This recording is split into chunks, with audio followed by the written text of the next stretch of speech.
If I may say so, this might be the coolest place I've ever done a video. Welcome to the Mivat Nature Baths.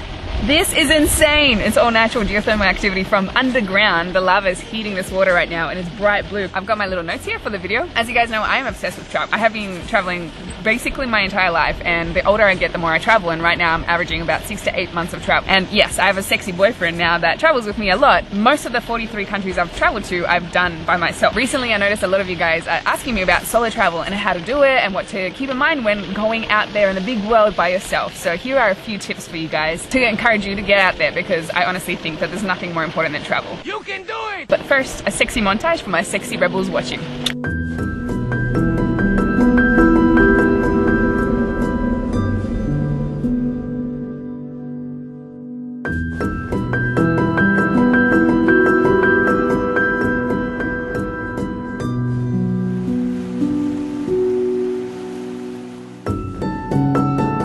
I want to thank Squarespace for sponsoring this video. Whether you need a domain, website, or online store, make it happen with Squarespace. I've been a happy customer of Squarespace for years now. Not only do they have beautiful designer templates, they are an all-in-one platform. There's nothing to install, patch, or upgrade, ever. Alongside award-winning 24/7 customer service, it's never been easier to keep track of your worldwide adventures. Check out squarespace.com for a free trial, and when you're ready to launch, go to squarespace.com/Sorelle to save 10% off your first purchase of a website or domain.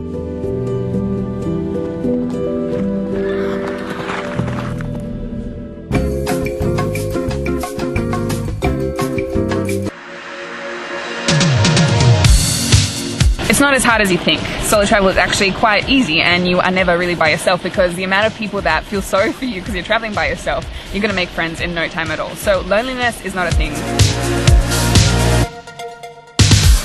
The media paints a very disgusting picture of the world. Of course, you've got to be cautious, but just like any other place, even in the city you live in, you are always cautious to some degree, and that's generally all that's required overseas. But there are a few safety standard tips that I recommend. Don't walk around by yourself at night. Don't wear headphones at nighttime. Act confident, act like a local, try to blend in. Try not to look lost wherever you are. I generally go into a little local store and check my map and directions so that I don't fall into anyone's radar as the lost, confused tourist. Now is not the time to be doing a fashion parade. Unfortunately, don't wear revealing clothing. Send your family a quick text in the morning just to let you know generally where you're going, so that if they need to get in touch with you, or if you get lost and confused, they can roughly pinpoint the safety authorities to come and grab you. Just a tiny little thing. Attach a whistle to your backpack. Now it's time to start practicing no. You'll have to say that a lot on your travels and be quite stern about it. Don't be a fragile little flower when you're traveling alone. This is going to have to grow your balls pretty fast. And if you feel like you're too fragile and a bit of a pushover right now, I do recommend seeking out ways right now in your hometown to prepare yourself when you're traveling to say no and be stern. Whether it's people asking you for certain favors you don't want to do, start saying no, and simple acts like this are going to get you closer to being able to travel overseas and be a stern mother. Sorry to break it to you, but you're going to have to give up alcohol a little bit. Unless you've met quite a few people and you feel like they're really good friends, I really recommend not getting drunk. I've unfortunately done it a few times when I'm out overseas by myself, and it can lead to bad experiences. Thankfully, nothing massive has happened to me, but it can. So I would just tone back the alcohol. Have 5 drinks less than what you usually would.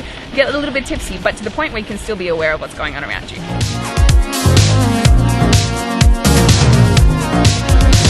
Fear is your best friend. It sounds mad. Yes, I know it's counterintuitive, but fear is a good friend of yours. And it is that voice inside your head that says, maybe this isn't right. It's that gut feeling that's making you feel uneasy about something. You don't even know necessarily what's going on, but all of a sudden you just feel like this wave of fear go over you. Trust that. Look around. Get out of that situation as soon as possible, because maybe you picked up signs around you that something's not quite right and your gut is trying to tell you. Don't ignore that. You are now your best friend on this trip. You are the only one that's going to look after yourself. And honestly, it is a bit of a big responsibility, but in the end, it's kind of worth it. Accommodation-wise, my favorite place to stay when I'm traveling solo is hostels, because you meet people instantly. You become best friends with these people, because quite often these people are traveling solo by themselves, and it's so fun meeting everyone. You're going to end up meeting the coolest people in the world, and you probably make friendships for life. So hostels, dorm rooms are my favorite, or you can do a private room, and the communal area is still great for you to meet people.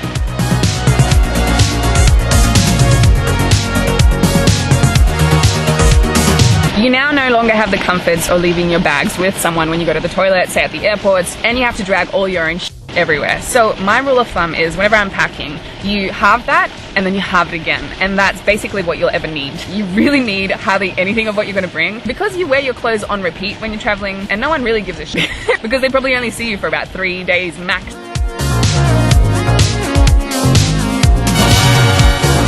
Believe it or not, Google works in most countries, so whatever you need to find information about, Google is your best friend.